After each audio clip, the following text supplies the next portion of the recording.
Buenas noches y bienvenidos una semana más a La Alameda. Ya saben, ese programa sobre la actualidad de Málaga y su provincia que coproducimos el periódico Sur y 101 Televisión, en cuyo plató nos encontramos. Y esta noche en esta mesa de debate pues contamos con tres magníficos periodistas: Javier Recio, hola, buenas noches. Alberto Gómez, buenas noches, y Pilar Martínez, que hace tiempo que no venías por aquí. Exacto. Y se preguntarán, ¿y por qué está Pilar Martínez? Porque vamos a hablar, entre otras muchas cosas, de turismo, y si hablamos de turismo, pues tiene que estar Pilar Martínez, que es la gran experta. ¿Cuántos años lleva ya, Pilar? 20 años. 20 años. En noviembre. 20 años no es nada. Eso no es nada. Un montón más. Eso no es nada. Bien, pues, y vamos a abrir esta mesa de debate, este programa de La Alameda de esta noche, pues con nuestro primer invitado, que nosotros, que el concejal de Turismo, Recursos Humanos y del Distrito 10 de Puerto de la Torre, Jacobo Florido. Buenas noches. Buenas noches a todos. Por áreas no será, ¿no? Desde luego que no. Y bueno, y sobre todo dedicado al turismo, ¿no? y a la promoción de la ciudad. Pero antes de entrar en esa materia y en algún que otro asuntillo más, como sociólogo y también licenciado en Ciencias Políticas y sobre todo muy volcado en lo que es todo lo que tiene que ver con las elecciones del Partido Popular, no solo aquí en Málaga y en Andalucía, sino también a nivel nacional. De hecho, estuvo en las pasadas elecciones gallegas. ¿Qué valoración hace, ¿no?, de ese resultado en Galicia, desde el punto de vista demoscópico? Bueno, yo creo que para lo que fue la campaña, ¿no?, que con lo del pellet y después con la famosa off the record. Lo del pellet, digo, para los espectadores que no lo sepan, era la polémica que surgió en torno a ese vertido de plástico que hubo en la correcto, que llegó a Cataluña, llegó a Portugal, llegó a muchos sitios, ¿no? Pues bueno, la verdad que fue un poco accidentada, ¿no? Ha sido una campaña accidentada, creo que ha sido más que satisfactoria, sobre todo porque la movilización, no solamente, como se suele decir, la movilización beneficia a la izquierda, en este caso es la segunda vez, ¿no?, que la movilización aumenta en las elecciones gallegas y el PP sale también beneficiado y reforzado. Fue, creo que las primeras de Feijóo como presidente, las que se presentó como candidato. En esta con Alfonso Rueda igual, que hicieron creo que fueron 16 puntos, y bueno, y Alfonso Rueda consiguió casi 700.000 votos, pero bueno, en proporción... O sea, que a pesar de... ha perdido algún escaño, pero ha ganado en votos, ¿no? Sí, ha perdido 2 y creo que en comparación proporción, en porcentaje, no ha llegado a medio punto, menos que Feijóo. Aún así, bajó 2 diputados y el último en Orense pues se quedó a algo más de 100 votos. ¿Y cómo se puede, o sea, desde fuera, ¿no?, porque no somos muy conocedores de la realidad gallega, ¿no?, o sea, más allá de lo que se publica, cómo se puede justificar el hecho de que es verdad que ha tenido 700.000 votos más, ¿no?, pero que en un ambiente en el que parecía, ¿no?, que sobre todo por toda la polémica que hay en torno a lo que es el gobierno, al PSOE, a Pedro Sánchez, que no termine, ¿no?, o sea, 700.000 votos más, ¿no?, pero ha perdido. Sí, bueno, al subir un 16% en el nivel de participación, 700.000 votos fue mayor si cabe, pero en los últimos restos pues hiciera que el BNG y el PSOE se disputaran la mayoría de ellos, exceptuando en Orense, que no lo disputamos nosotros con el Partido Socialista. ¿Y a nivel nacional hacen una lectura de estas elecciones? Bueno, yo creo que la lectura ha sido muy clara, ¿no? Creemos que muchos intentaron hacer un plebiscito hacia Feijóo, como dijo ayer presidente Feijóo en el Congreso de los Diputados. Sigue ahí de pie y más fortalecido ese primer rato, y segundo rato la gran derrota que ha sufrido esta izquierda, ¿no?, que ha conseguido 9 diputados, ¿no?, del 75. Yo creo que el mensaje ha sido claro, diáfano y contundente. Bueno, 9, pero casi no, la desaparición de Sumar y de Podemos allí en el Parlamento, y también la de Vox, ¿no? O sea, que Vox no ha conseguido entrar en el Parlamento. ¿Cómo hace esa valoración? ¿Cree que es extrapolable en las próximas elecciones a otras comunidades? Yo creo que no, yo creo que aquí hay una idiosincrasia especial del voto, de cómo votan los gallegos. Suelen concentrar los votos y el nacionalista pues ha votado al BNG. Ha habido un poco residual de izquierdas para el PSOE, porque es un partido residual ya casi allí, como aquel que dice, y después lo que han voto del centro derecha y de esa derecha nacionalista, pues también decirlo un poco en cuanto a gallego, pues lo concentra. Ahora, a ver cómo justifican ese miedo escénico que le entra al PP en la última semana de campaña, que siempre parece que se va a caer el mundo. ¿Eso cómo se justifica? Bueno, yo creo que al final... porque miedo lo hubo. Sí, hombre, ¿no? Bueno, miedo siempre hay, que en unas elecciones siempre existe cierto respeto, ¿no? Pero es verdad que bueno, cuando se contextualiza, un descontextualista en unas palabras, ¿no? En un off the record que se hace, pues la verdad que entra porque no quiso decir eso, ¿no? El presidente Feijóo. En ese sentido, hombre, algo de temor siempre hay porque no saben cómo pueden Es raro que lo descontextualizaran 16 periodistas. Lo que ahora es la moda, cuando uno mete la pata Claro. es que se ha descontextualizado, ¿no? A lo mejor no supo explicarse, Estoy aquí en a lo mejor minoría. metió la pata. Estoy en minoría. aquí cada uno tiene su No, no. opinión. Cuando entro en minoría no entro en 16 debate. periodistas no van a descontextualizar las palabras de Feijóo. Bueno, no. Se equivocaría él, o diría lo que no quiso decir, o simplemente metió la pata. Cuando se dice se descontextualiza, bien puede ser porque no se haya expresado de forma correcta Feijóo. Yo, como no estaba, yo sí puedo decirlo. Pero ¿no tiene la sensación que Feijóo en las campañas electorales la pifia?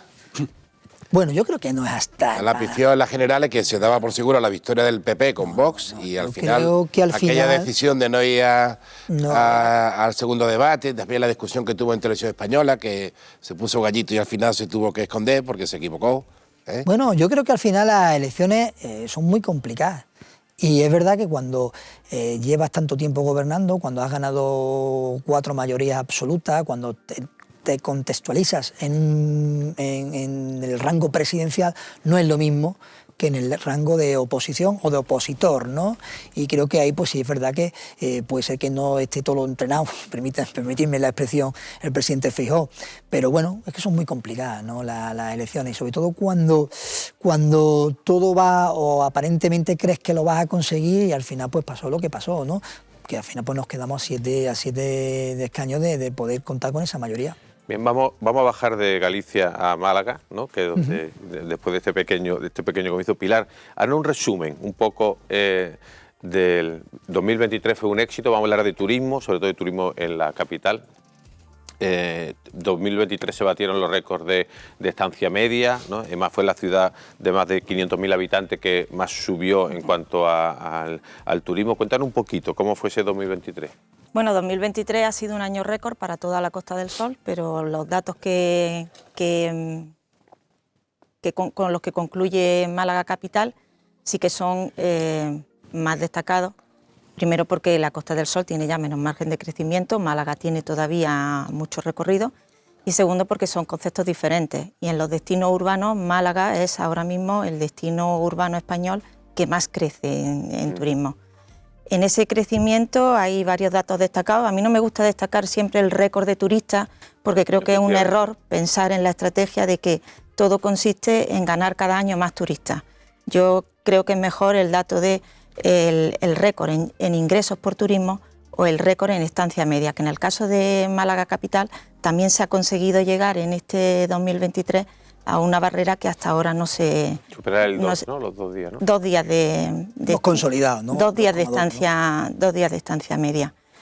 Luego yo destacaría también de este balance, aparte de indicadores, destacaría también que Málaga sigue sin perder posiciones en cuanto al interés de grandes inversores hoteleros y grandes inversores turísticos por tener plaza en la capital. Y eso denota mucho el tirón que tiene la ciudad y el recorrido que aún queda por hacer en turismo. ¿Y qué margen crees tú que queda? Porque el otro día en la redacción hablábamos que casi todas las semanas hay una noticia sobre un nuevo hotel, ¿no? Sin el casi, todas las semanas. Sí, pero yo creo que en el análisis de un hotel por semana es importante destacar qué tipo de hotel es el que está abriendo en Málaga Capital. Y ese tipo de hotel son 4 estrellas y 5 estrellas, los últimos proyectos que están dando. De hecho, yo tengo aquí algunos datos y desde el 2019, que hasta el 2023 era el año récord de turismo, desde 2019 hasta ahora se han abierto en Málaga Capital cuenta con un primer gran lujo. Recordemos que el Miramar era solo 5 estrellas y que fue en el 2020 cuando consiguió la categoría de gran lujo. Han abierto 2 nuevos 5 estrellas, han abierto 6 nuevos hoteles de 4 estrellas y luego es muy importante también el tirón que están teniendo los apartamentos turísticos. Es verdad que las viviendas turísticas casi se han duplicado, pero los apartamentos turísticos también, apartamentos como edificios como tal. Edificios completos dedicados a apartamentos turísticos. Que marca un poco se distinguen un poco de lo que es la vivienda turística al uso.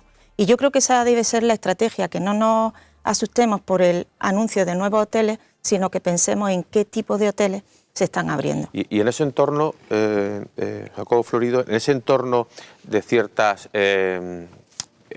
no digo críticas, sino de inseguridades, de temores que hay en torno al crecimiento, ¿no? Lo que hablaba Pilar antes, ¿no? De ese crecimiento masivo del turismo, ¿dónde está el límite, ¿no? Para que Málaga siga creciendo en plaza hotelera, siga creciendo en número de turistas, en un modelo más sostenible? Bueno, yo creo que Málaga puede llegar a absorber con un crecimiento moderado en cuanto a hoteles y camas, creo que puede estar en torno a los 2 millones. Yo creo que ese es el número tope, desde mi humilde opinión, desde lo que conozco, que puede albergar Málaga. No estamos ni mucho menos para albergar los 3 millones de turistas que recibe Sevilla, a pesar de ser 100.000 habitantes más que nosotros. Creemos que con 2 millones de turistas esta ciudad... Porque ahora mismo... no llegamos a 1,6, ¿no? De verdad que ya hemos superado los 3 millones de pernoctaciones, eso es muy importante. Pero creo que ahora mismo Málaga, por el nivel que se puede proyectar de hoteles y de gran nivel, puede estar en torno a... Creo que aquí esta ciudad puede llegar a absorber 2 millones. Puede llegar a absorber sin ningún tipo de problema desde la sería mesura. triplicar más incluso el número de sus habitantes, digo. Pero durante todo el año. Claro. Todo el año.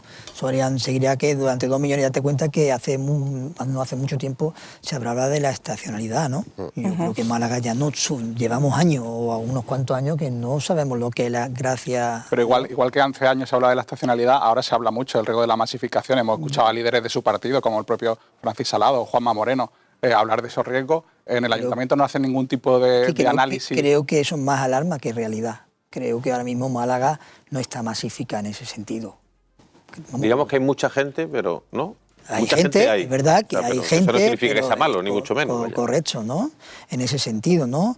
Y yo creo que si se abre los hoteles de la forma que queremos nosotros y como lo queremos nosotros, podemos albergar esa subida y encima que esa subida también sea de calidad, que es lo que pretendemos, en resumidas cuentas.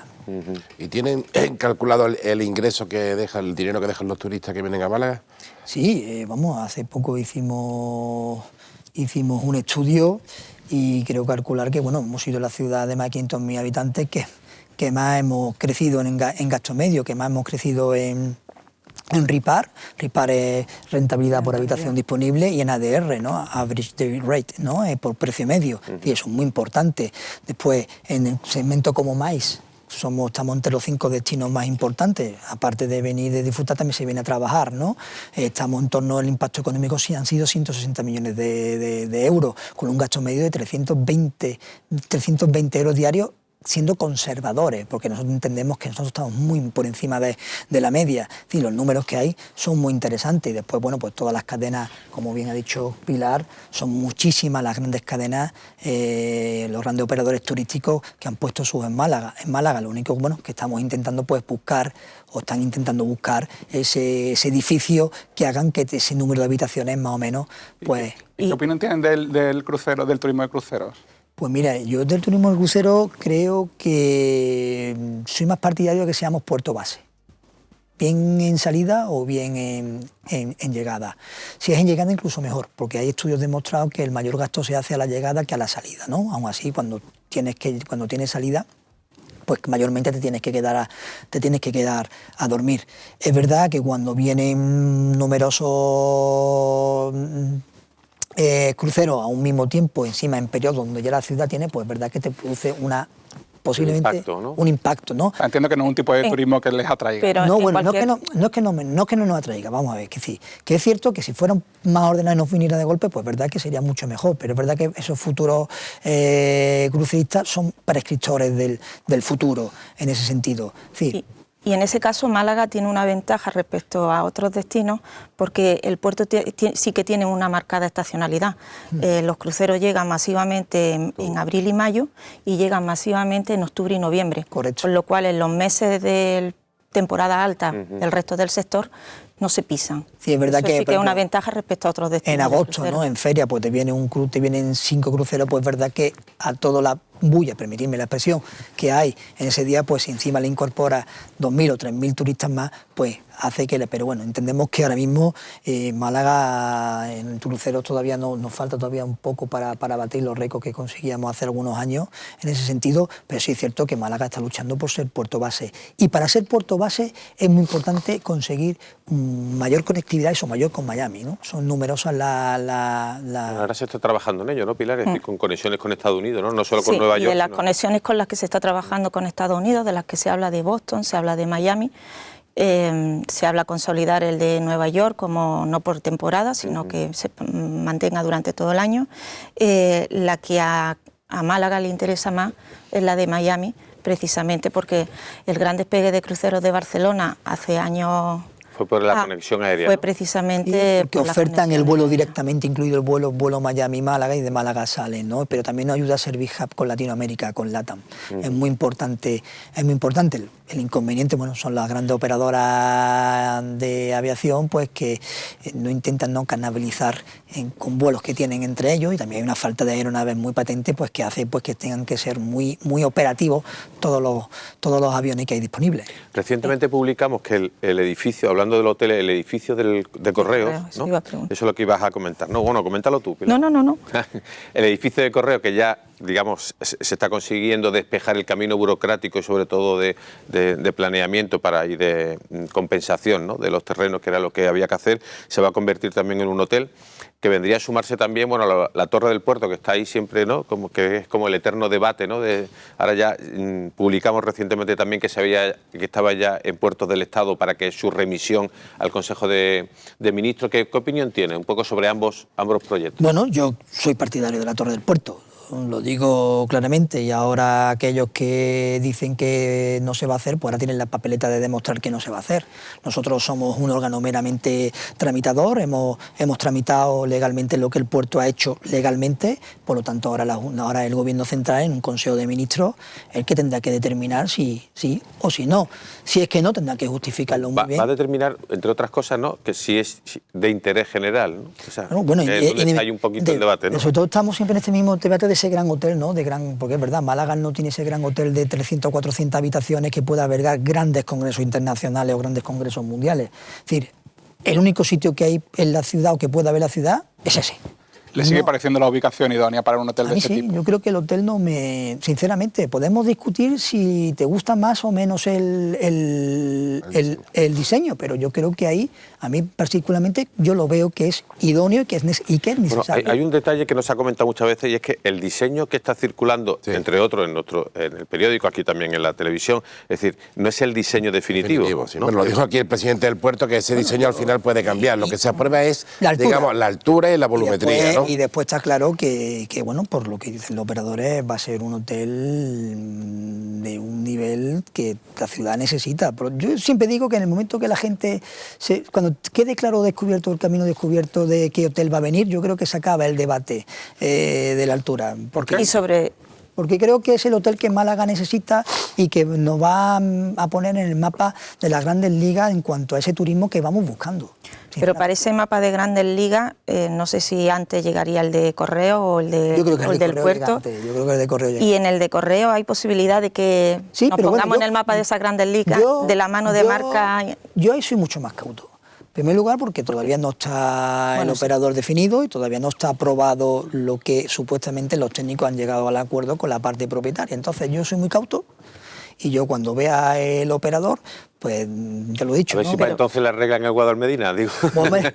Mostraré, aunque solo sea por ese motivo, ¿no? Mostraré mi satisfacción. Pero entraría dentro del perfil para un desembarco de Mandarín, Four Seasons, perfectamente, siempre y cuando tenga un mínimo de habitaciones según los estándares que marcan estas compañías. Es decir, muchas veces me dicen algunos, no, es que en Marbella se pagan 700, 800 y son menos habitaciones. Claro, Marbella, por hoy un turista sí es capaz de pagar 800, 900, incluso más por una noche. En Málaga por ahora no, en Málaga ahora mismo para pagar pues se prevé que se pueda pagar por habitación 600, entre 500 y 600 euros. Tú para hacer rentable a esos precios tú necesitas un mínimo de habitaciones y ese mínimo de habitaciones rondan en 200. Hay numerosos estudios de mercado, que no te lo digo yo. ¿Y han estudiado en el ayuntamiento el riesgo de que el desembarco de ese tipo de hoteles eleve el precio de la vida en Málaga sin que las rentas suban de forma paralela? Bueno, lo que ha estudiado el Ayuntamiento de Málaga es que el mundo de la restauración y servicios tiene unos sueldos mucho más elevados que en cualquier otra ciudad y en cualquier otro sitio de España, es lo que he estudiado en cuanto al nivel de vida. Pues mire usted, vamos a profundizar un poquito en eso. El convenio de la hostelería más alto o el segundo más alto de toda España está en Málaga y eso no es casualidad. Y ahora mismo no somos top en turistas, en tener un turista... Pero hablo del coste de vida para los malagueños. Pero creo que al final habrá... yo no comparto eso, yo creo que habrá zonas donde pues si va ese tipo de cliente, pues será mucho más alto que en otro, no tiene por qué, no tiene por qué. Es como el precio de la vivienda, echarle la culpa al precio de vivienda. Yo creo que el precio de vivienda tiene la culpa de dos cosas. En primer lugar, tiene la intervención en el mercado y en segundo lugar, tiene la ley que hay de ocupación, que se tarda 20 meses de media en echar a una persona. Pero Jacobo, y también que las administraciones no hacen VPO. No, y que los trámites... Correcto. Y que los trámites burocráticos para hacer VPO vivienda son muy tediosos, son muy largos. Totalmente ¿A usted le preocupa la creciente turismofobia que hay? O sea, no es una mayoría, pero cada vez hay más gente que piensa que el turismo es malo. Hasta hace un añito y medio sí estaba preocupado. Ahora veo menos turismofobia. Creo que estamos siendo más pedagógicos. Creo que el sector también está siendo mucho más pedagógico. Creo que el hecho de que haya faltado una mayor profesionalización en ese aspecto y que estén dispuestos a pagar lo que se tiene que pagar también ayuda a eso, ¿no? En ese sentido. Después que el peso del Producto Interior Bruto en el turismo que tiene en Málaga, en España está en torno al 13%, en Málaga está en torno al 15%. Es decir, es que sin turismo en Málaga tendría muchos problemas y después hay que tener en cuenta que según lo que dio la Mesa del Turismo, dio un dato que fue demoledor. 100.000 millones de euros de beneficio, positivo en la balanza de pagos positivos del turismo. Eso significa, hablamos que el presupuesto de la Junta en Sanidad 3 veces. Y estamos hablando de uno de los presupuestos de sanidad más altos de la historia. En 40.000 millones creo que son. Y hablando de vivienda... 14.000 millones serían 14, serían 7 8 veces. Hablando de vivienda, la nueva herramienta que es el nuevo decreto de viviendas turísticas de la Junta de Andalucía, ¿qué planteamiento tiene la Concejalía de Turismo para regular esa actividad? Nosotros siempre vamos en torno como turismo en función a la calidad, ya que las viviendas que están, que hay que recordar que el 60% de las viviendas tienen un solo propietario, ¿sí? Que suele ser de esa viudo, pensionista o inversor, pero con o una persona que ha decidido plantar su ahorro ahí. Y si sumamos los que tienen 2 viviendas, el 80 y tantos %, sí, solamente hay 4 grandes propietarios que tienen más de 20. Con esto quiero decir que eso de los fondos buitres, ojo, en Málaga no ocurre. Y los datos están ahí, los datos no los digo yo, lo dice Istrizam, ¿vale? En cuanto a la Junta, nosotros creemos que hay que tomar medidas y creemos que hay que limitar o restringir en ciertas zonas y prevenir otras en ese sentido, ¿no?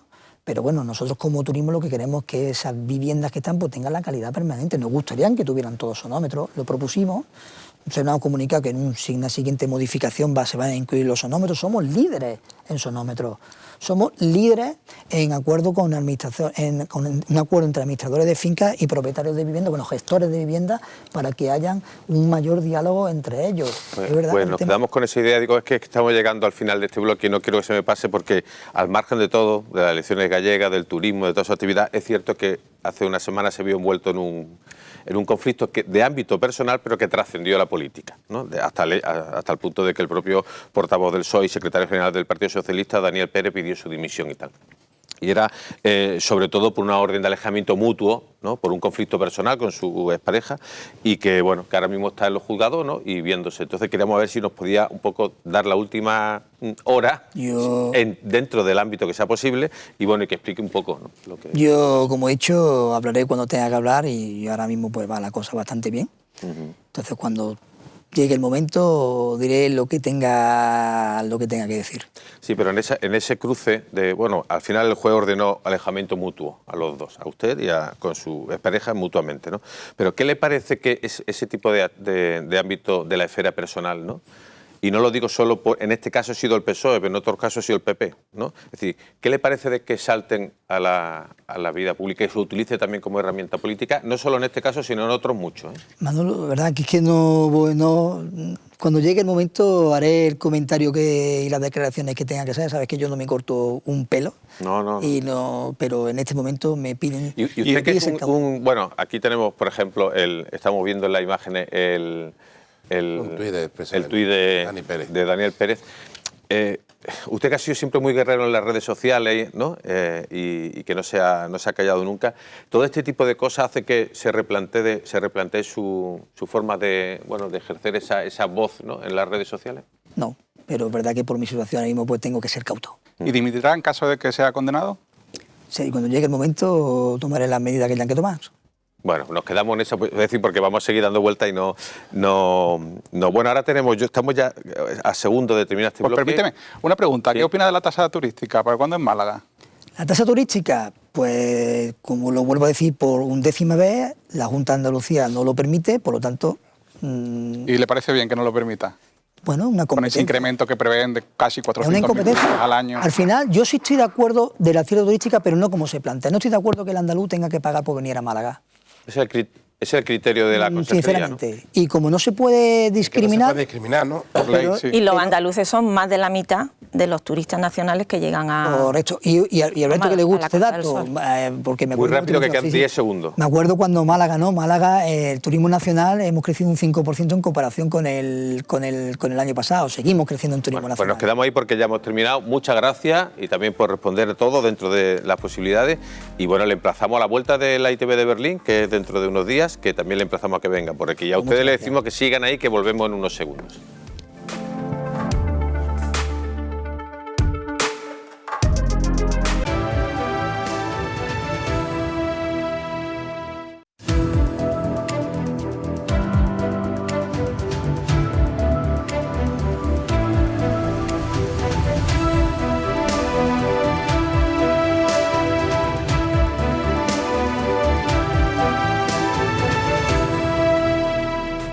Pues reanudamos nuestro paseo informativo por la Alameda, ya saben, esta mesa de debate en la que intentamos hablar pues, de todos esos temas que suelen interesar a los que vivimos aquí en Málaga y su provincia. Estamos con los periodistas Javier Recio, Alberto Gómez y Pilar Martínez, y si hemos estado hablando en el primer bloque con el concejal de turismo del Ayuntamiento de Málaga, Jacobo Florido, ahora vamos a extendernos a todo lo que es la Costa del Sol y vamos a hablar con una de las profesionales que más sabe de este mundo también, por su actividad profesional que nosotras, que es Rocío Galán. Buenas noches. Buenas noches, Manolo. Bienvenida, porque además es la primera vez que viene aquí a la Alameda. Correcto. Ella es, aparte de ser directora del Meliá Don Pepe, uno de los hoteles de referencia de Marbella, además es directora de operaciones de Meliá en Málaga. Así que vamos a empezar a hablar de turismo y de todas esas cosas, y también de la actividad de su compañía en la Costa del Sol, pero sobre todo de cómo... lo hemos comentado antes con Jacobo Florido y con Pilar. Estamos viviendo épocas de muchos récords, de cifras. Bueno, el aeropuerto, Málaga Capital también ha registrado récords. Próximamente vamos a publicar también en la estación de Vialia, de Renfe, también con récord. ¿Cómo se ha vivido, ¿no?, del 2023, ¿no? Ahora ya que gracias a Dios, tenemos olvidado ya lo que es la pandemia y todas esas cosas. ¿Cómo ha vivido 2023 el sector turístico allí en Marbella, ¿no?, como gran referente de la Costa del Sol? Histórico. Yo creo que como la mayoría de los establecimientos que hay en la Costa del Sol ha sido un año de récord. Sí que es verdad que la rentabilidad no ha sido la que esperábamos, porque sabemos el tema de suministro y costes sociales y demás, que ha sido más alto de lo que esperábamos. Se han incrementado los costes. Se han incrementado mucho los costes, pero estamos ya, niveles del 2019 y a nivel de ingresos es que brutal. Sí, estamos en un momento muy dulce. Que comentábamos el otro día que, oye, da un poco como de vértigo de ver qué va a pasar, porque ahora mismo todo lo que son las perspectivas son muy buenas. El mes de enero pues también es histórico, yo creo que en general en todos los hoteles nuestros de la compañía, y yo creo que en los hoteles de Málaga. Y bueno, viendo un poco temporada de verano, que es donde nos jugamos todo ahí, toda la carne en el asador, pero bueno, todo hace indicar que va a ser muy bueno. Ya la estacionalidad ya no está tan agudizada como antes, ¿no? Es decir, ahora ya ¿no? Menos, se va suavizando. Es verdad que los meses de invierno son inviernos y estamos, bueno, sí que es verdad que yo en los últimos 10 años sí que lo he desarrollado ahora ya en Málaga, como has comentado, y veo mucho cambio, que las temporadas bajas cada vez son menos bajas, las altas son cada vez más largas, claro. Y oye, eso nos permite mantener hoteles abiertos, que este año 2 de ellos, uno se ha mantenido abierto en Estepona, que siempre cerraba, pero bueno, teníamos un on the books muy bueno de grupos que nos permitía darle continuidad al establecimiento, y este año también en Benalmádena tenemos otro que nuestra intención es no cerrar, así que oye, los meses de invierno que eran tan duros... No han cerrado ya, ¿no? Que ya está ahí la Semana Santa, que sí, era, ¿no? Como un poco... Sí, después quedan los meses de noviembre y diciembre, que son un poquito así como para hacer reforma también, que aprovechamos también para sanear un poco los establecimientos y demás, pero la realidad es que, oye, que cada vez sigue habiendo esta estacionalidad, obviamente, eso es innegable, sí, pero además, con el enero y febrero que hemos tenido, es verdad que cada vez pasan más cosas en nuestra provincia y eso es muy bueno. Ahora lo de la Copa del Rey también, que ha sido brutal, también la repercusión a nivel nacional. ¿Se ha notado también en Marbella, aunque la Copa del Rey? Sí, porque hay mucha gente, hay mucho interés. Entonces, Málaga estaba llena, Torremolinos, por ende, también todo el rebozo iba para allí. Y la gente también aprovecha para venir y con el tiempazo que hace ahora, pues... Claro. Antes de entrar en hablar ya de proyectos concretos, ¿no? Quería hablar de varios temas generales. Uno de ellos, hemos estado comentando que ha estado en un viaje fuera de España recientemente. Correcto. Y que le estaban hablando de que eso, de que Málaga... Y yo no es por caer en lo de siempre, de que Málaga está de moda, ¿no? Pero que es verdad que mucho interés, ¿no? Despierta Málaga, ¿no? Es que Málaga está de moda, Manolo. Sí, yo he tenido la oportunidad de vivir en diferentes sitios fuera de Málaga, tanto nacional como internacional, y soy malagueña, y de venir amigos míos de otros países hace 15 años a Málaga, venga, ¿dónde vamos? ¿A la ciudad? No, venga, vámonos a Marbella, Antequera, Ronda, Sevilla, Granada, porque no había nada que hacer y era como una ciudad un poco más gris. Ahora es como todo el mundo quiere venir.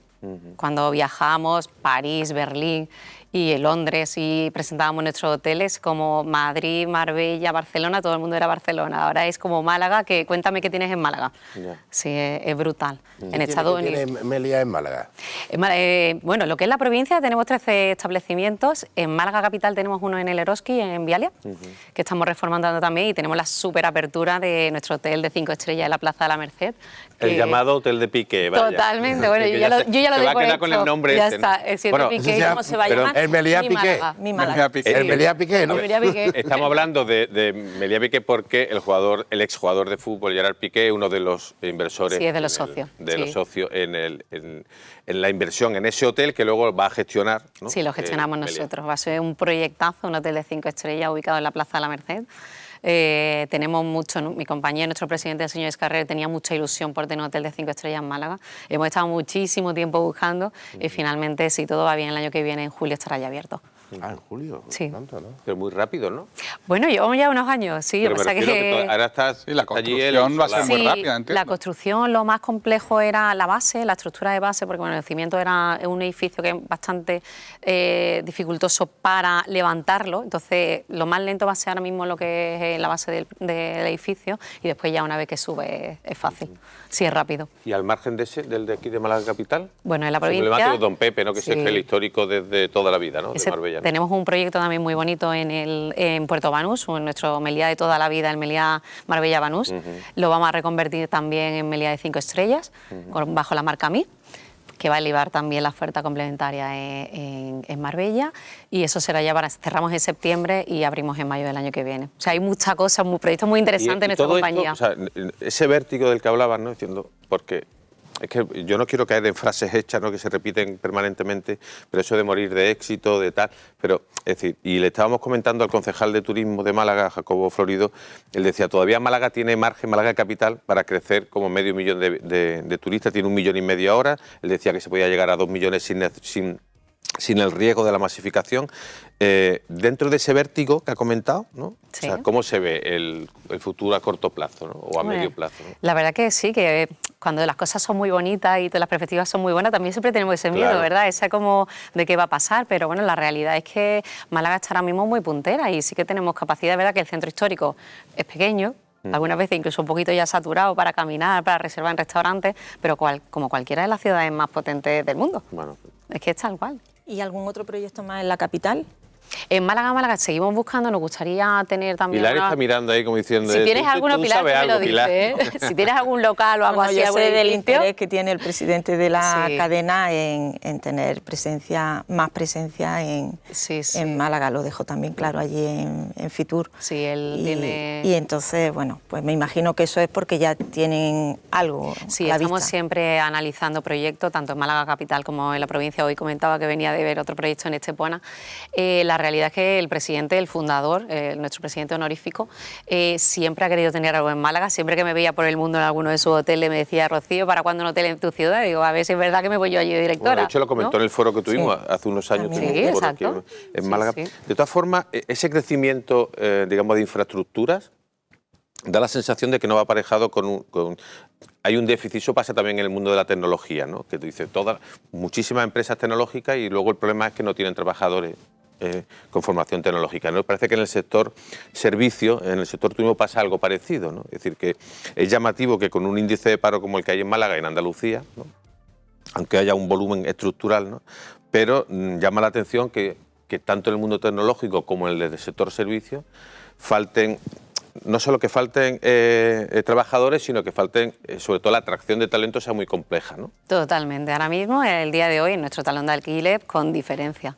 O sea, nos pasamos el día viendo qué acciones podemos realizar para atraer el talento, como quien dice, como dices, buscando sobre todo reclutar gente en las escuelas de hostelería, en las profesionales, porque necesitamos de todo, Manolo. ¿Porque hay un problema para reclutar gente o para reclutar trabajadores cualificados? De todo. Tenemos de todo. Ahora mismo necesitamos desde personal base, pues cualquier posición del hotel, o sea, desde cualquier departamento.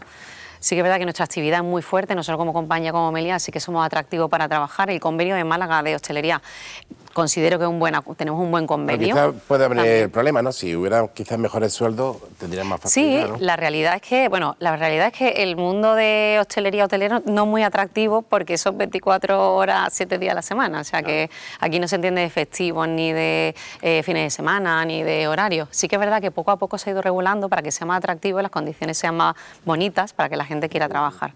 Pero la realidad es que ni personal cualificado ni sin cualificar, ahora mismo su primera opción no es trabajar en este sector. ¿Por dónde pasa?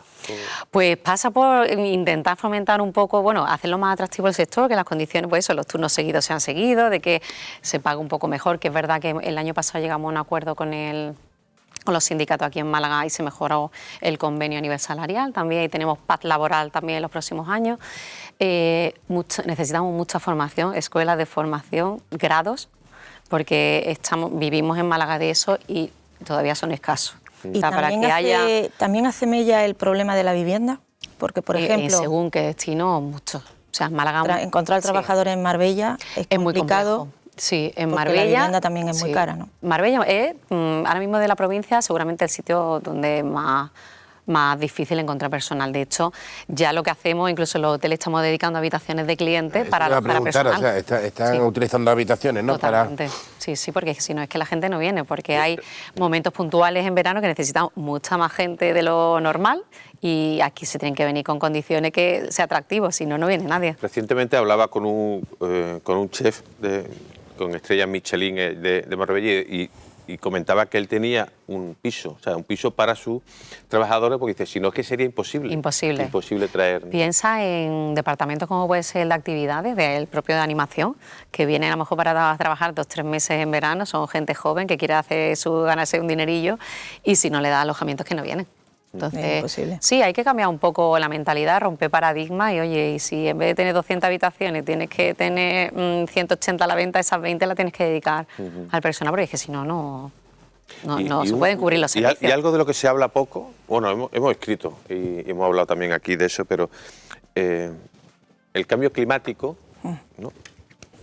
Otro debate es si es por efecto de qué, ¿no? Pero bueno, el cambio climático es una realidad, es decir, el verano ya es muy caluroso, los inviernos son como los que están siendo ahora. En alguna ocasión es positivo, pero indudablemente también se convierte en una amenaza, ¿no? No sé si desde el punto de vista del sector se está analizando. Hay otro caballo de batalla que es la sequía. En la sequía. Claro. Sí, hombre, indudablemente, seguramente si esto sigue así, pues tendremos también que ir viendo cómo replantearnos todo, ¿no? Porque verano como este pasado el anterior también, que hubo semanas muy calurosas, los clientes lo sufren también, como nosotros. Pero sí que es verdad que los inviernos estos tan suaves nos vienen estupendamente. Claro, a nivel sequía no, obviamente, pero piensa que esta mañana hablaba yo con unos clientes de New Jersey que habían dejado su ciudad con como 2 metros de nieve y habían llegado a Málaga con un sol estupendo. Es que... Y bueno, o en Londres mismo también, que por lo visto han estado 3 meses, unos familiares míos decían que llevan 3 meses sin ver el sol. Desde el verano casi. ¿Y se nota preocupación por el tema de la sequía en las reservas que se empiezan a formalizar para verano? Ahora mismo, a día de hoy, no. Ahora mismo hay bastante tranquilidad. Yo creo que también estamos dando todo un mensaje bastante, ¿no? O sea, no... Porque como empecemos ya a alarmar, es que no nos beneficia a nadie. Yo entiendo que los hoteles tendrán, ¿no? también sus planes de claro, contingencia. Nosotros tenemos planes de contingencia. Es verdad que la medida que han tomado ahora a nivel de reducción del caudal del agua, creo que es de 12 de la noche a 7 de la mañana, el caudal. Eso lo llevamos haciendo en los hoteles muchísimos años, el tener estos rociadores para que la presión parezca mayor, aunque hay menos caudal, ¿no? Eso lo llevamos haciendo mucho tiempo y bueno, hombre, tenemos que estar concienciados porque no sabemos esto cuánto va a durar. Sí que es verdad que ahora mismo bueno, no sé si nos aseguran, pero sí nos trasladan que este año sí la temporada está salvada a nivel de agua. Y bueno, yo lo que no comprendo o no termino de entender es que si en Dubái o en estas ciudades que no llueve nunca, allí no hay problemas de agua, ¿sabes? Esto es una cosa que tenemos que mirar ya a medio plazo, que esto va a pasar. Bueno, ahora que habla de Estepona, precisamente el alcalde de Estepona es uno de los defensores, ¿no? De eso, de la desaladora. De la desaladora, ¿no? Como infraestructura que pueden hacer viable, ¿no? Total. Todo el tema del abastecimiento de agua. ¿Y cómo ha cambiado el perfil, ¿no? Ha dicho que lleva 10 años aquí, aunque muchos más en el sector. ¿Cómo está cambiando el perfil del turista de la Costa del Sol, ¿no? Desde aquellos años de Marbella histórico, ¿no? De la Jet de Marbella, ahora. ¿Cómo está cambiando? Marbella ha pasado por muchas etapas, la verdad. Bueno, concretamente Don Pepe ya sabe que es un hotel como muy icónico de la hotelería mundial, no diría solamente europea, sino mundial. Audrey Hepburn fue la primera clienta que se alojó con nosotros. Pues esa época del glamour de los 70, de los 80, que era todo de casas reales, como quien no estaba en Marbella, como que no existía, ¿no? Pues pasó la época tan triste de la época de corrupción, de todo, de Gil y demás, que justo me pilló fuera de Málaga y era como... mejor. Sí, nadie quería venir. No sabe de lo que se libró. Madre mía, nadie... Era como, ¿de dónde eres? Málaga, pero Marbella no, Marbella es Málaga. Soy de Málaga. Sí, era como una época muy, muy negra, muy triste, porque se avergonzaba todo el mundo de venir. Era tal cual. Ahora, a un turismo, lo que yo he observado también en los últimos años, que el turismo cada vez más de calidad, más joven. Yo recuerdo que la primera vez que llegué, bueno, creo que fue el primer mes que llegué al Don Pepe, pues bueno, un señor allí, bueno, tuvo bueno, le pasó allí como que se desmayó y al final es muy mayor, el señor tendría como 90 años y bueno, al final falleció en el hospital. Yo decía, madre mía, si este es la edad media del cliente, lo voy a pasar aquí un poco regular. Pero no, el cliente cada vez más joven, el cliente cada vez es de mayor calidad, de mayor gasto, un cliente mucho más rico a nivel de cualitativo y bueno, seguramente eso también lo hace que cada vez estamos elevando más las ofertas complementarias a la restauración. La mayoría son internacionales, ¿no? ¿Y de qué nacionalidad? Nosotros, el cliente español en Marbella es muy fuerte. Fuerte, ¿no? Y después de la pandemia, más fuerte todavía. Es como si en la pandemia todo el mundo hubiera dicho, bueno, aquí que viví que son 2 días. Sí, siempre el español con el inglés estaba ahí muy a la par, en torno al 25% del share de todo el global del hotel, pero ahora es más cliente español en el año que inglés. Y después, por supuesto, Centro Europa también, bueno, Francia, Alemania y demás, y mucho americano, que el cliente americano nos gusta muchísimo. Eso es una estancia muy larga. ¿Cómo estáis notando en ese perfil de turista más de lujo que el que recibís vosotros en el Don Pepe, la consolidación de rutas con Oriente Próximo? Tenemos Abu Dhabi, Bahrein, que nos encanta Riyadh, ese cliente. Bueno, Estambul, que tiene 2 vuelos al día desde Málaga. ¿Cómo estáis notando ese crecimiento en el turismo de calidad? Sí, el cliente de Middle East siempre ha sido también, bueno, Marbella concretamente ha sido siempre muy atractivo para ello, porque bueno, el rey Fayez sabe mujer a petrodólares, ¿no? Que se decía. Exacto. Sí que también a colación de lo que comentaba antes, el cliente que hay ahora mismo y que está viniendo tanto a Málaga como a la zona de Marbella y Estepona, es un cliente que también cada vez quiere ser como más discreto, ¿no? Antes era como mostrarlo todo y el cliente ahora son pues grandes CEO de compañía, grandes presidentes, gente de mucho nivel, pero que pasa muy desapercibido. También viene mucha celebrity, mucha que nos encanta, que nos dé mucha visibilidad. Pero lo que comentabas del cliente de Middle East, que es un cliente buenísimo, yo personalmente soy súper fan de ese mercado, porque son gente, bueno, súper amable, súper serviciales, muy parecida a nosotros, a nuestra cultura, tal cual, que gasta muchísimo, que tiene un nivel de gasto brutal. Y bueno, las conexiones aéreas directas son siempre un más y un plus para la accesibilidad de estos países. Y bueno, lo que pasa es que lamentablemente se concentran 2 meses y los periodos son muy cortos, julio y agosto básicamente. Pero es verdad que se pasó lo que era el Rey Fahd, ¿te acuerdas? La comitiva, ¿no? Que llegaba en verano y que, ¿no? Especialmente las joyerías estaban encantadas. Yo me recuerdo eso. Claro. Luego vino toda esa demostración de riqueza del mercado ruso, ¿no? Que parecía, ¿no? Sí. Y ahora es verdad que no, es todo como más cauto, ¿no?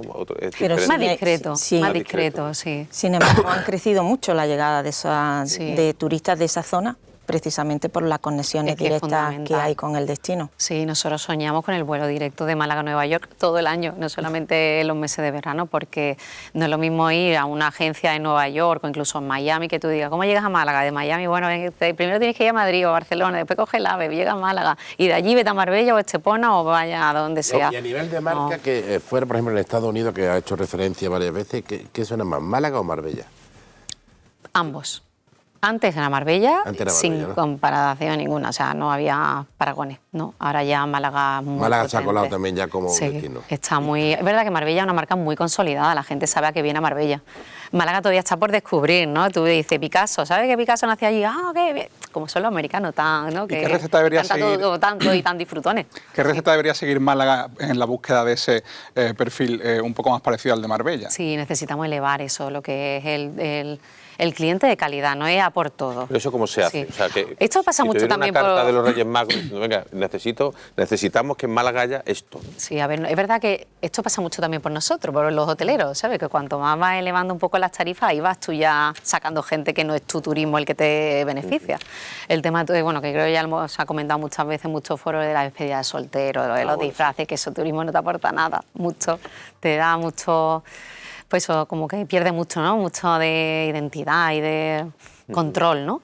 Pero sí, yo creo que estamos en la línea, que hay que seguir elevando lo que es la calidad de la ciudad, la oferta, los museos, que los happenings que pasa, que los eventos tan buenos que traemos, Copa Davis o bueno, el Festival de Cine, que son cosas que te aportan mucho y que te dan visibilidad, pero positiva. Pero, por ejemplo, en Marbella no echan falta una programación en lo que es la temporada baja, o sea, porque está muy fuerte el tema de Starlight, ¿no? Los festivales que hay, pero después a mí desde fuera me da la sensación que Marbella, fuera del verano, no, quizás estoy equivocado, usted me corrige. No, toda la razón, tienes toda la razón. Quizás está un poco parado. Y de hecho dicen que en Marbella hay mucha gente en verano, muy poca en invierno, es decir, que una ciudad... Es un destino vacacional. Exacto. O sea, Marbella no deja de ser vacacional y como los destinos vacacionales que hay, pues a lo mejor no acusa tanto la estacionalidad como puede ser a lo mejor Capri o Puerto Exterbo o algo así, pero sí que es verdad que sigue siendo estacional.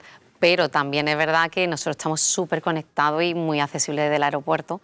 Entonces es otro turismo, no tiene nada que ver. El turismo de invierno es súper tranquilo, súper de golf, súper de paseos, de paseo marítimo, y el de verano es más de quiero pasármelo muy bien. Entonces la oferta de verano... Por ejemplo, la organización de torneos de golf, como ocurrió con Solheim, con la Solheim Cup, ¿es rentable realmente? Es decir, es pero muy rentable. Más allá de la imagen que se proyecta fuera de...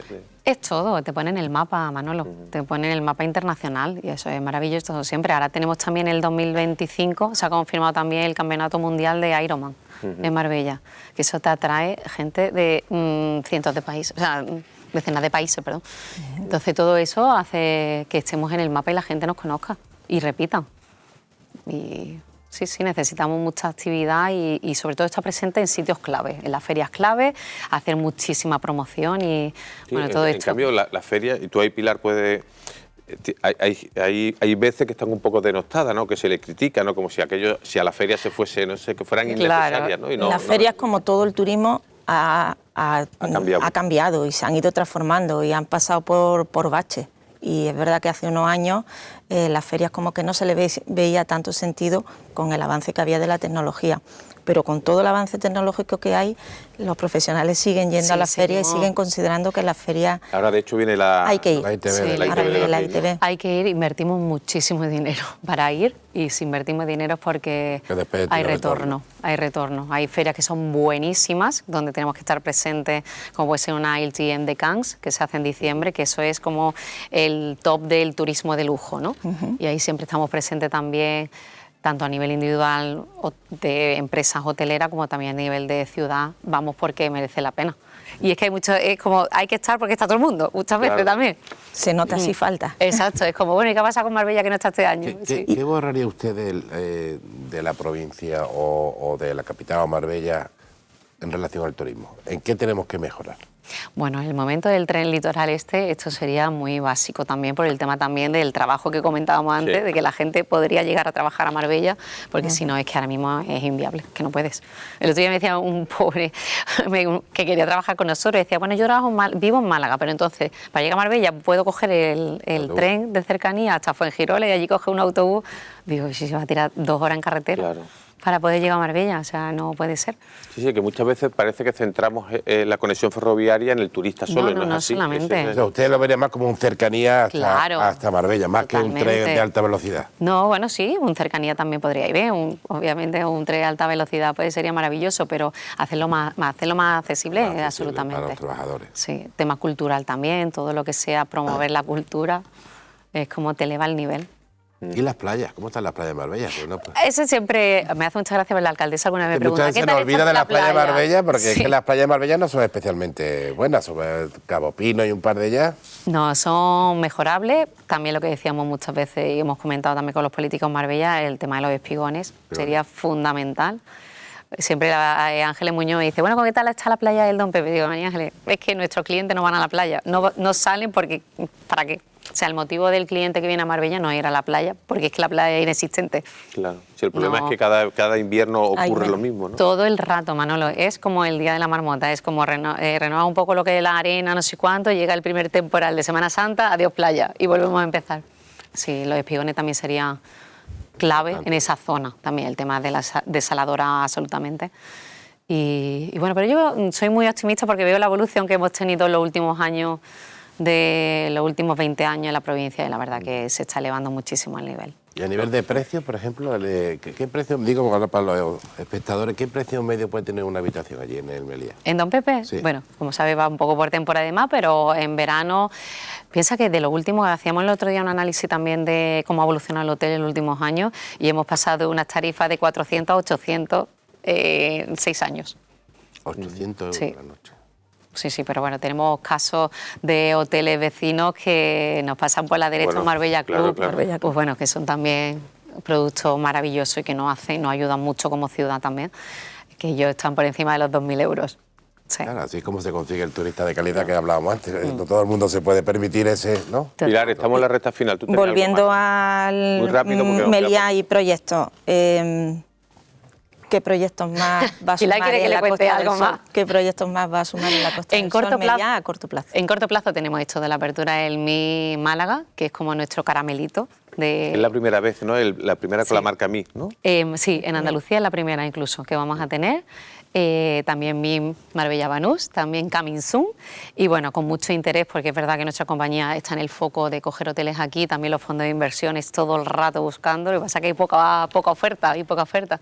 Siempre el edificio de correo es un edificio que me encanta. Bueno. Siempre lo tengo ahí, digo, todavía, joder, todavía no tiene operador, ¿eh? Lo sé. Siempre lo tenemos ahí un poco. El concejal acaba- Yo lo miro de reojo. Ese es un Pues habrá que llamar un al buen presidente y proyecto. decirle, bueno, pues ya lo sabrá, de hecho, Ese pero es un bueno, buen porque proyecto. Pilar no da punta sin hilo. Sí, O sea ¿no? que- No. ¿Eh? Bueno, Pilar, si tú tienes algún hotelito para Amelia, nosotros encantados de Bueno, gestionarlo. nos quedamos con ese último apunte.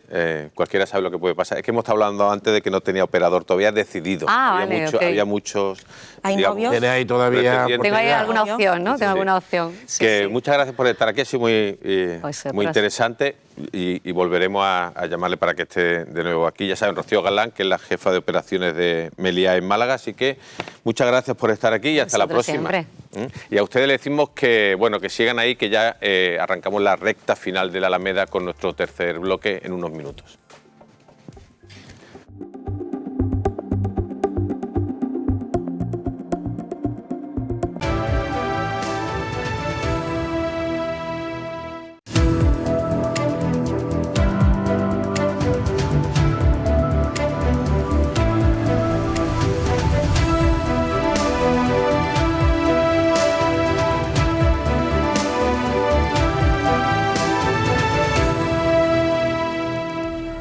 Estamos de nuevo en la Alameda, paseando por la actualidad de Málaga y su provincia. Estamos con los periodistas Javier Recio, Alberto Gómez y Pilar Martín. Hemos estado hablando sobre todo de turismo, primero con el concejal de turismo del Ayuntamiento de Málaga, Jacobo Florido, luego con la jefa de operaciones de Meliá en Málaga, Rocío Galán, hablando de todo lo que es, bueno, de la situación actual del turismo y sobre todo de las perspectivas en ese mantra de Málaga está de moda y que realmente lo está, pero bueno, que también requiere cierto análisis y sobre todo cierta previsión cara al futuro. Pero ahora vamos a dar un salto, yo creo que vamos a, ¿no, Javier? Vamos a cambiar radicalmente de conversación porque tenemos aquí al periodista de Sur, periodista de sucesos, Juan Cano.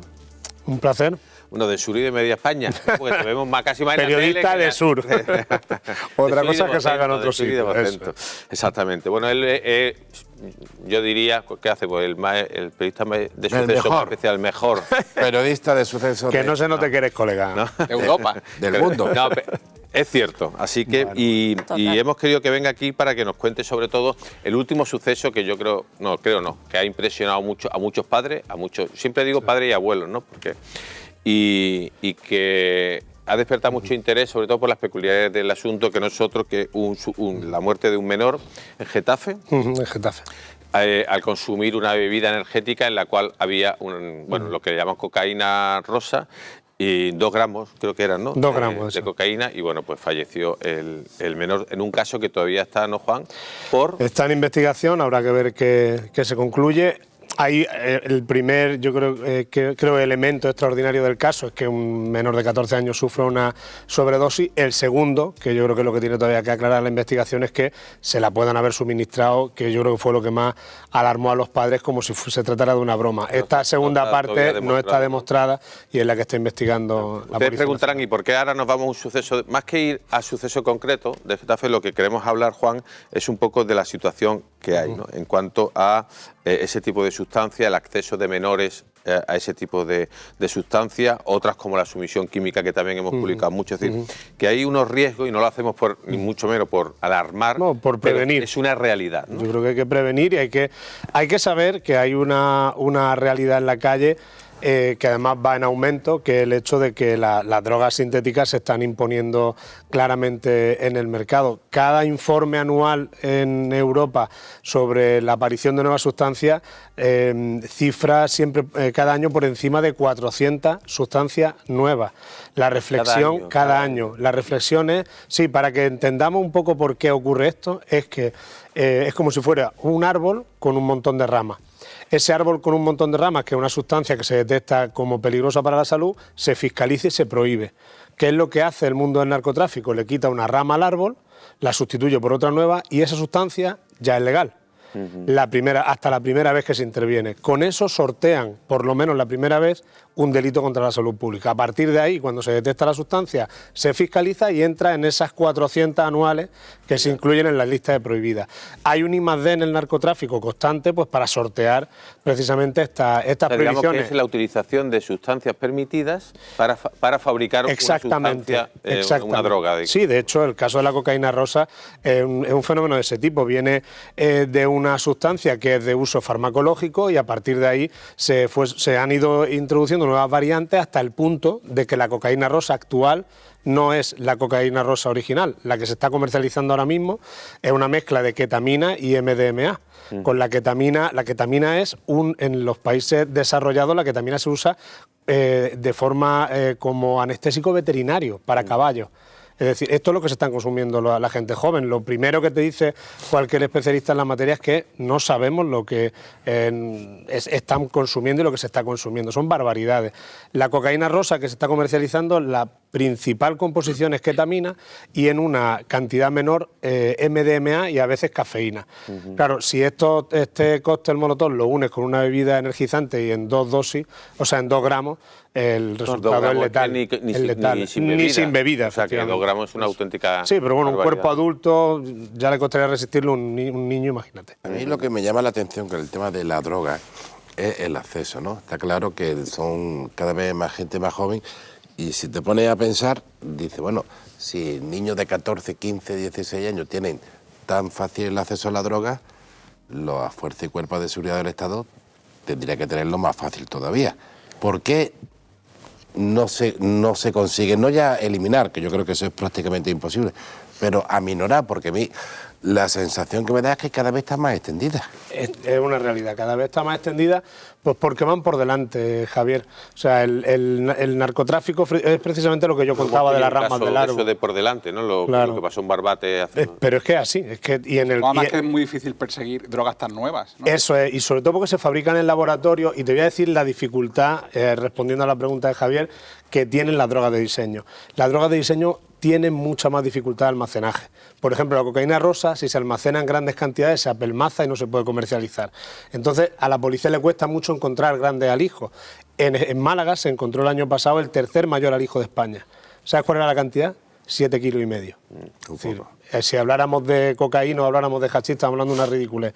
7,5 kilos, el tercer mayor alijo en España. Son fabricaciones mucho más exclusivas, se hacen en laboratorio, se hacen por encargo, se hacen incluso alrededor de fiestas o de eventos en concreto para comercializar en ese evento, y se hacen porque son un fenómeno de marketing en el narcotráfico. O sea, el gran éxito de la cocaína rosa es haberlo vinculado a la jet set, al elitismo, a un producto exclusivo.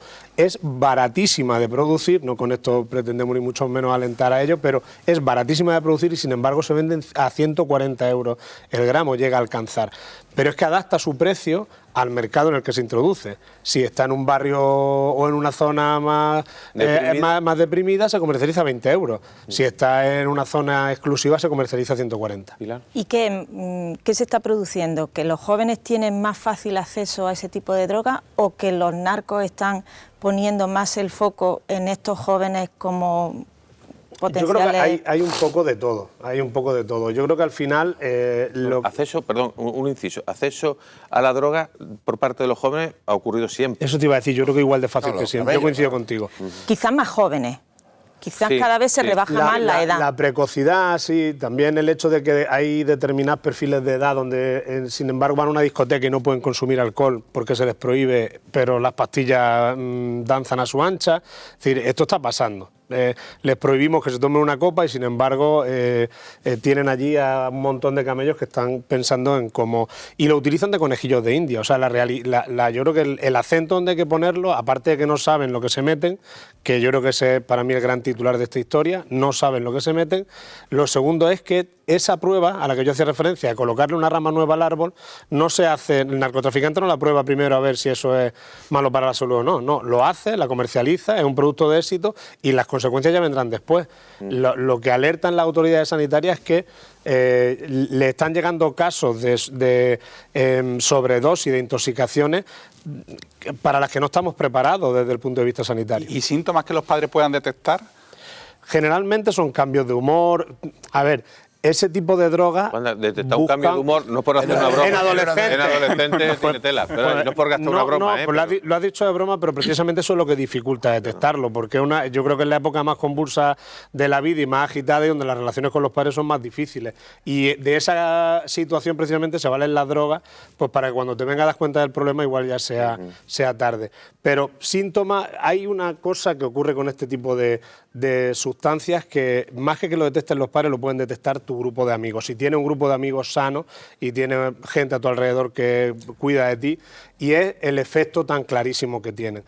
porque es muy pronunciado. Tiene por una parte, buscan el efecto del éxtasis, buscan un subidón importante después del consumo, y luego tiene un efecto alucinógeno que yo creo que es el más fácil de detectar, porque después de consumirlo empiezan a haber auténticas barbaridades. ¿Pero crees que se consume de forma aislada o no será algo de grupo también? Seguramente, sí, seguramente. De hecho, nosotros hemos tenido en Fuengirola hace un par de años tuvimos un caso gravísimo donde una persona murió y luego un chaval joven, y luego al investigar qué es lo que había detrás, lo que se averiguó fue que fue un consumo grupal. Lo que pasa es que a él pues quizás se le fue la mano y consumió alguna pastilla más. Suele ser así, por eso, pero claro, los padres lo tienen muy difícil para detectarlo, porque cuando llegan a casa, duermen, al día siguiente no dejan demasiado rato. Al hilo de la pregunta, cuando se convierte en algo habitual. A ver, Pilar. Que digo que sí que se necesita tener un presupuesto para ello, y los jóvenes sí que se puede detectar por ahí que están demandando más dinero de lo normal, ¿no? Claro, lo que pasa es que fíjate... O son muy baratas. Es que es lo que pasa, he dicho yo antes que una droga, toda la de diseño en general, pero esta en particular, que se adapta extraordinariamente bien al mercado al que se dirige.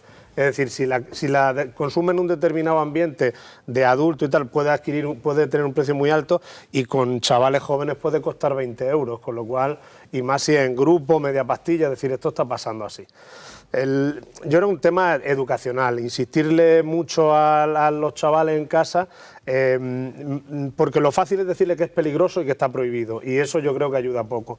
En el fondo es que tomen conciencia de que lo que se están metiendo, hay alguien que está lucrándose con ello y que están siendo conejillos de indias de esta gente, porque el efecto ni lo intuyen. Al hilo de lo que decía Javier, es decir, esa facilidad para acceder al consumo choca con, dice, oye, ¿por qué las fuerzas de seguridad no acceden también? Es verdad que harían falta equipos inmensos, ¿no? y luego piensa el ambiente, es decir, ambiente de discoteca de chavales jóvenes de 14, 15 años.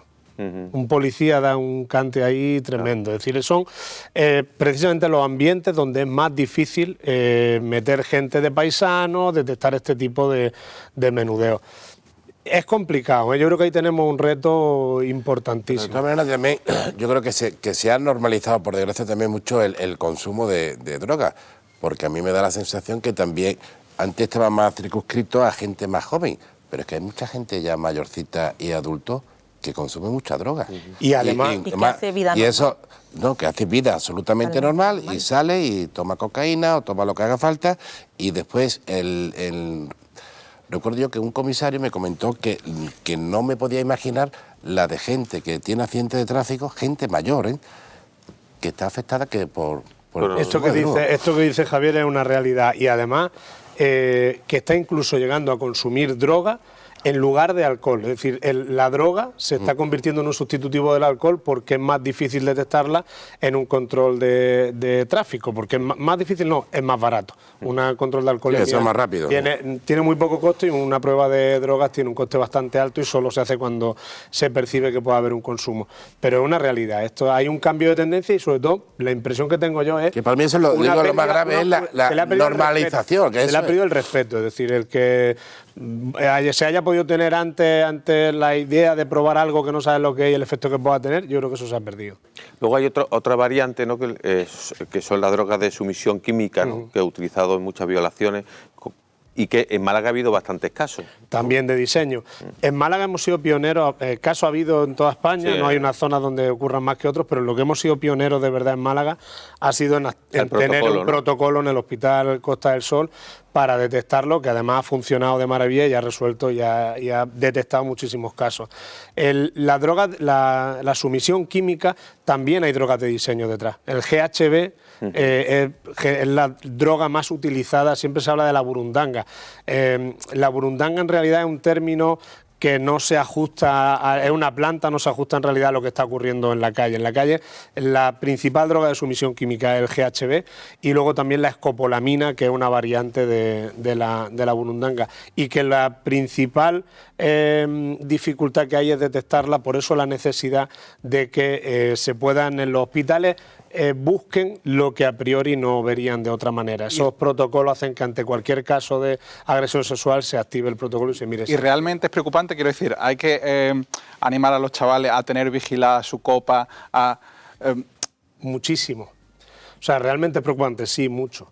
Es que yo al hilo, abundando en lo que dice Alberto, siempre se ha considerado esos padres, ¿no?, que decían, ten cuidado con la bebida, parecía como que era una exageración, ¿no? Pero no parece tanta exageración. No, hay una incidencia alta de ese tipo de... Yo no te diría una incidencia alta, pero hay una realidad, y una realidad que con ciertas precauciones, a mí me parece interesante lo de la copa, se puede evitar. El consumo de alcohol siempre así. Yo, por ejemplo, soy muy descuidado para eso, he dejado la copa en cualquier parte. Lo ideal es que la copa no la dejes de la mano. Pero es que pensamos en esto en mujeres. Esto viene de Sudamérica, lo llaman el paseo del millonario, que es suministrar escopolamina en la copa a un hombre y subirlo en un taxi connivente, es decir, el taxista compinchado, y recorrer cajero automático sacando dinero del cajero. Y encontrarte que al día siguiente te faltaban de la cuenta 3.000, 4.000, 5.000 euros, todo lo que diera la tarjeta, el límite que tuviera la tarjeta. Es cierto, la sumisión química no solo se utiliza para violar, se utiliza también para robar y para... Porque este tipo de droga anula la voluntad, porque la gente no entiende. Anula la voluntad y sobre todo paraliza la capacidad de responder. O sea, más allá de anularte la voluntad, es sobre todo la capacidad de respuesta. Y como además suele estar asociado a un consumo de alcohol previo, lo que te deja es completamente... inerte en manos de cualquier depravado. Pero puede denunciarse. No, lo que pasa es que deja... ¿Qué es lo que pasa, Alberto? Que cuando tú... tú has sacado, por ejemplo, 500 euros del cajero automático porque se supone porque te han drogado. Sí. Pero eso puede denunciarse al día siguiente. Claro, hay gente que piense que no. Claro, el problema es que tú tienes esas extracciones del cajero y al día siguiente tú no te acuerdas de nada. O sea, la principal característica de esto es que tú al día siguiente no te acuerdas de nada.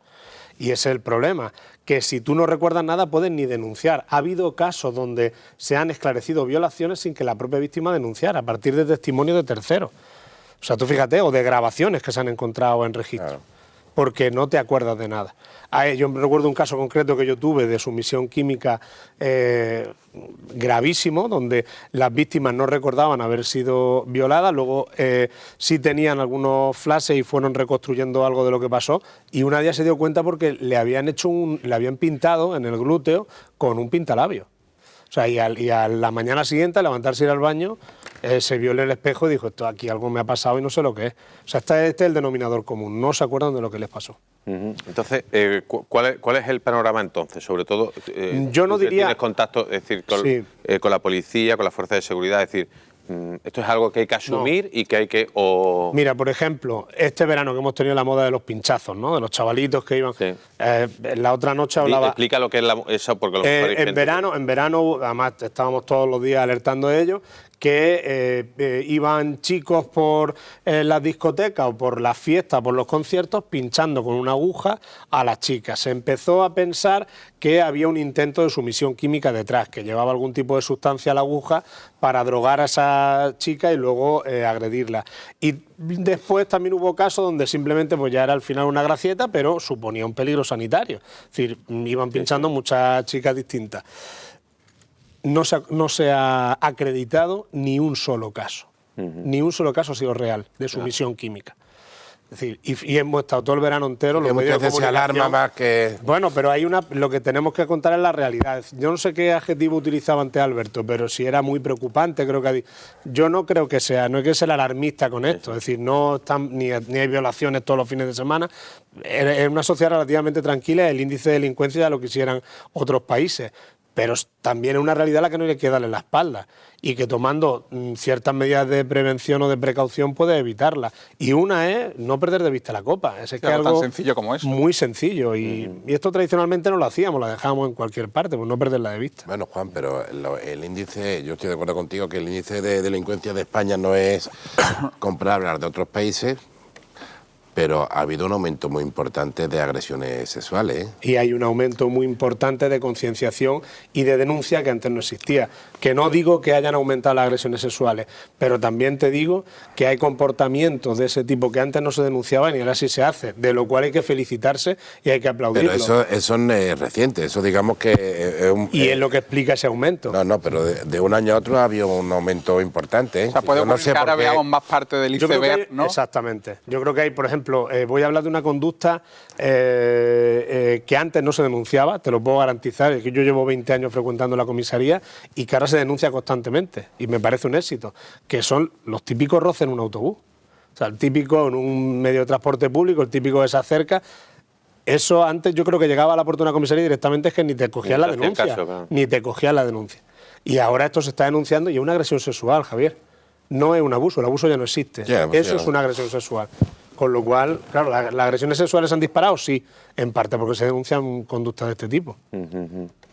Vale, Juan, al margen de este, saltando también un poco de tema, ha habido un caso, ¿no? Recientemente aquí en Málaga, ¿no? De blanqueo de dinero, ¿no? Cuéntanos un poco cuál es la situación. Bueno, que se pueda contar hasta, digamos, que esté contrastado.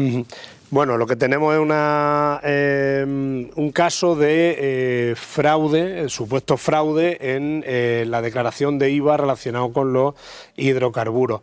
La dinámica, para que se entienda, porque es difícil de comprenderla, es que el hidrocarburo está en un depósito fiscal y las transacciones que se hacen dentro del depósito no llevan IVA, ni llevan el impuesto especial de hidrocarburos. Y mientras ese hidrocarburo, ese combustible, para entendernos mejor, no sale del depósito, pues no hay problema, se hacen ese tipo de transacciones. Lo que estaba ocurriendo es que cuando salía el combustible y se vendía a un tercero fuera del depósito, el tercero pagaba el IVA, y ese IVA no iba a valga la redundancia, a las arcas públicas. Y el supuesto fraude tiene unas dimensiones impresionantes. Se habla de incluso 100 millones de euros. Pero imagino que es un fraude no aquí en Málaga, sino a lo mejor que han participado, efectivamente, digamos, personas de aquí en Málaga, pero que se extiende, ¿no? Se extiende por varias provincias, por varias comunidades autónomas, una investigación todavía abierta. De la pieza original se han hecho varias piezas separadas y creo que este caso dará bastante que hablar todavía. ¿Y tú crees, o sea, son casos aislados o todavía, por ejemplo, todo lo que es el fraude fiscal en cuanto al IVA, facturas falsas, que eso en otra época sí había mucha más, quizá había más información sobre eso, ¿no? Sí, había más información sobre eso. El problema de las causas por blanqueo, que no son frecuentes, es que la dificultad es probar el delito original. Al final el blanqueo es un delito que necesita un delito previo. La procedencia del dinero. Exactamente. Tiene que haber un delito previo, que generalmente aquí en nuestra zona es el tráfico de drogas, para que haya después un delito de blanqueo. En este caso, como el delito es fiscal, se complica todo mucho más, porque al final es ingeniería financiera, son sociedades interpuestas, son sociedades instrumentales, es una maraña societaria que es dificilísimo bucear en ella. Y del mismo modo que yo creo que las fuerzas de seguridad están aprendiendo a hablar ese idioma y Hacienda tiene un cuerpo superior de inspectores entrenados para esto, pues también del otro lado se utilizan pues sistemas financieros cada vez más difíciles de detectar. Es que muchas veces da la sensación, ¿no, Javier?, que se genera mucha alarma, sino que parece que es un gran caso que luego se va diluyendo. Sí, aquí hemos tenido grandes casos, recuerdo el caso de Ballena Blanca. La Ballena Blanca, claro. Que acabaron denominando los chanquetes. Que muchas veces... Porque no hubo casi nadie, ¿no? Quedó mucho menos de lo que parecía. Entonces, de verdad que al principio parece muy espectacular, que yo no pongo en duda el trabajo de la policía, ni mucho menos. Pero que, por lo que decía Juan, al final es muy difícil probarlo, ¿no? No probar que las sociedades que tú tienes... que da origen a ese dinero. Claro, el dinero, y después lo que el propio delito fiscal muchas veces tiene muchas aristas y las cosas no son tan simples, ¿no? Después puede inventarse eso que te comentaba, las sociedades interpuestas, pues no, pues yo pago el IVA por aquí o no. O sea que es complicado. A mí lo que sí me gustaría, al hilo de lo que ha pasado en Barbate, ¿no? Del asesinato de los guardias civiles, lo que me da la sensación que lo que es la costa malagueña está bastante más tranquila. Ahora, no lo sé. Respecto al hijo. Al hijo. Sí. ¿Y eso por qué es debido? Bueno, al final son tendencias. Ahora mismo lo que se ha puesto muy de moda es la desembocadura del río Guadalquivir, que siempre ha estado, pero ahora mismo es donde está el principal... se ha convertido en la principal puerta de entrada en Andalucía de la droga. Hubo un hito, que sí es verdad que aquí funcionó mucho, que fue el Sistema Integral de Vigilancia Exterior, el SIVE, los radares, SIVE, sí. que a medida que aquello fue muy curioso porque a medida que se iban instalando tramos, se iba alejando el narcotráfico y acabó alejándose, bueno, en Mallorca. Se hacían rutas cada vez más largas. Ahora, yo creo que el cambio es que viene derivado del Real Decreto de 2018 que prohibió que este tipo de embarcaciones se pudieran sacar por la playa, por un puerto. Ahora lo que ocurre es que esas embarcaciones están en narcoembarcaderos en mitad del mar. Esas embarcaciones las botan generalmente en Portugal. Publicado, ¿no? Sí, las botan generalmente en Portugal y no vuelven a pisar tierra. Se llevan a alta mar, hay como 40, 50, 100 embarcaciones juntas y están esperando recibir una llamada de Marruecos para ir a cargar la droga, o del Atlántico, porque esa es otra novedad importantísima. Traen en barco, ¿no? Que traen barcos nodriza que la suministran y que en vez de llegar la droga a los puertos, como en los puertos también se han puesto las pilas, en vez de llegar la droga a los puertos están utilizando las lanchas, las narcolanchas del hachís para la cocaína.